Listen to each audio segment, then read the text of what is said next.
करने की ताकत दे। एक बात और आपको कहना चाहूंगी कि आज आपकी भीड़, ये भीड़ देख के ऐसे लग रहा है कि इलाहाबाद में बदलाव होने जा रहा है। सम्मानित बुजुर्गों, युवा नौजवान साथियों और मेरी मातृशक्ति और देश का उज्जवल भविष्य, आप सारे बधाई के पात्र हो। आज के दिन आज बहन कुमारी शैलजा जी, आदरणीय श्रीमती सोनिया गांधी जी, राष्ट्रीय अध्यक्ष मल्लिकार्जुन खड़गे जी और राहुल गांधी जी का संदेश लेकर हमारे बीच पहुंचे हैं। मुझे पता है आप लोग 10 बजे से यहाँ पे बैठे हो। मैं आपके और बहन शैलजा जी के बीच में समय नहीं लूंगी, क्योंकि 2-4 बातें ही आपसे मैं साझा करूंगी। बहन जी, मैं पिछले दिनों से जब आपके आने का निमंत्रण देने के लिए हल्का के सभी गांव में गई, तब और आज भी आपने आने से पहले मेरे हल्का के लोगों ने मुझे आपसे एक बात कहने के लिए बोला था। तब मैंने लोगों को यही कहा था कि उस दिन जब रैली होगी वो बात मैं आपके सामने कहूंगी और खुले मन से कहूंगी। तो बहन जी, इलाहाबाद के लोग चाहते हैं कि आप शिक्षा से लोकसभा चुनाव लड़ो। बुजुर्गों, मेरे साथियों और आज की युवा शक्ति, एक बार हाथ खड़े करके बताइए कौन कौन चाहता है कि बहन कुमारी शैलजा जी चुनाव लड़े। धन्यवाद। बहन जी, मैं हमेशा से इलाहाबाद के लोगों के बीच रही, लोगों के सुख दुख में शामिल होती रही। हल्के में ऐसा कोई परिवार नहीं जो हमारे साथ उनका लगाव ना हो, लेकिन पिछले 1 साल से मैं लगातार इलाहाबाद के लोगों के बीच में रह रही हूँ। मैंने पूरे हल्के में जाकर लोगों की परेशानियों को नजदीकी से समझा है। हमारे इलाहाबाद हल्के की सबसे बड़ी समस्या है कि हमारा आधा हल्का सेम ग्रस्त है और आधा जो हमारा हल्का है वो टेल पे पड़ता है। इसमें हमारा जो किसान है उसकी इतनी दुर्दशा है कि आज के दिन वो समझ नहीं सकता। इसके साथ इलाहाबाद में रोजगार व शिक्षा पर पिछले सालों में कोई भी ध्यान नहीं दिया गया। आप सबको बताएं, केंद्र सरकार ने अपने कुछ चहेतों उद्योगपतियों को फायदा पहुंचाने के लिए कृषि के 3 काले कानून बनाए, जिसके बदले 750 से ज्यादा किसानों ने अपनी शहादत देकर इस नकमी सरकार को झुकने पर मजबूर किया।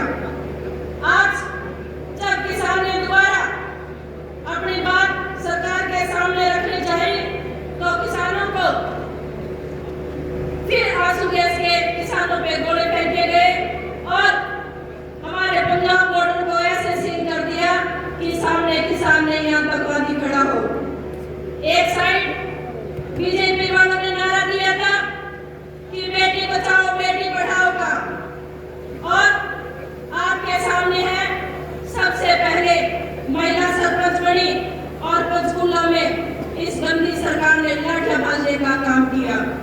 और उसके बाद में फिर हमारी आशा वर्कर बहने, आंगनवाड़ी वर्कर बहने कई महीनों तक धरने पर बैठने के लिए इस सरकार ने उनको मजबूर किया। और तो और हमारी जो गोल्ड मेडलिस्ट बेटियां थी उनको इस सरकार ने नहीं बख्शा, क्योंकि वो दृश्य आप सभी के सामने है कि जिस तरह हमारी गोल्ड मेडलिस्ट बेटियों को इन्होंने सड़कों पे बाल पकड़ पकड़ के किस तरह पाँव के नीचे को कुचला था। तो देश में आज के दिन बहन जी कोई कानून व्यवस्था नहीं है और ना महिलाएं सुरक्षित हैं।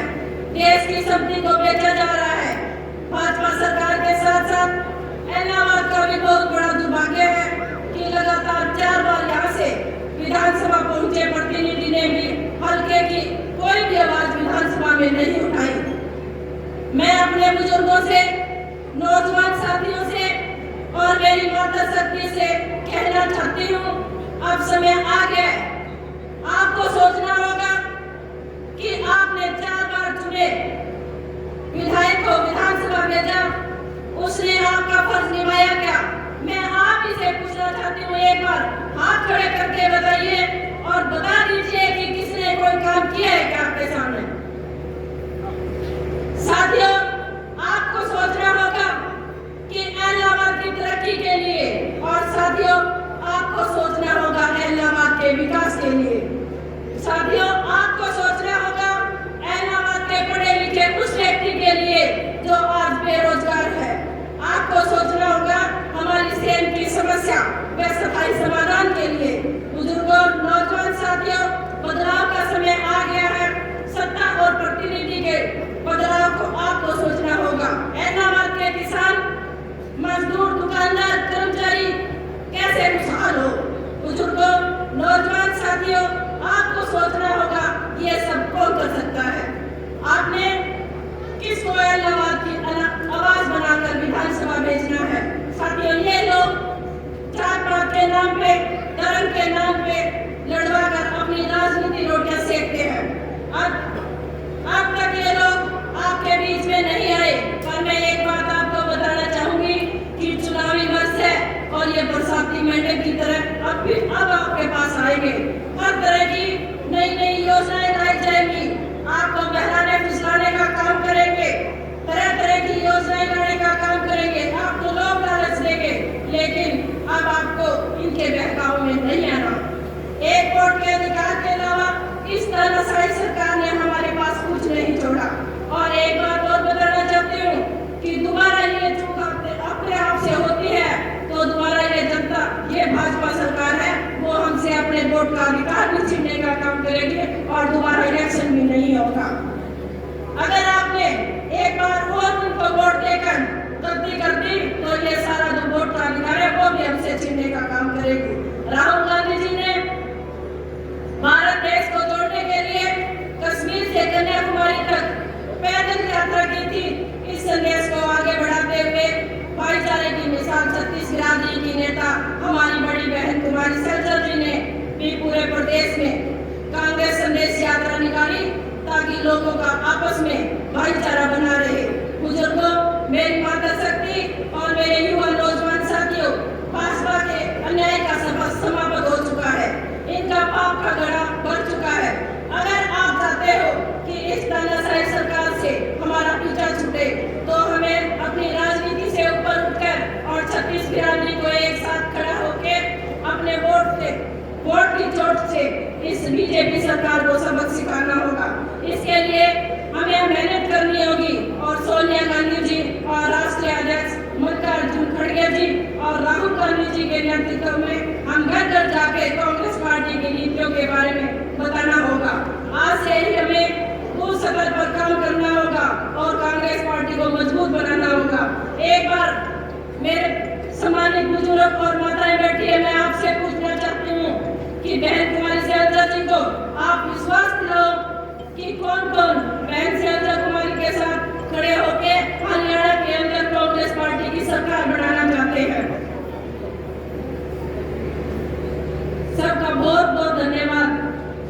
साथियों, एक बात और मैं आपसे कहना चाहती हूँ कि आपको इस पर विशेष ध्यान देना होगा, क्योंकि हमारे प्रदेश में लोकसभा चुनाव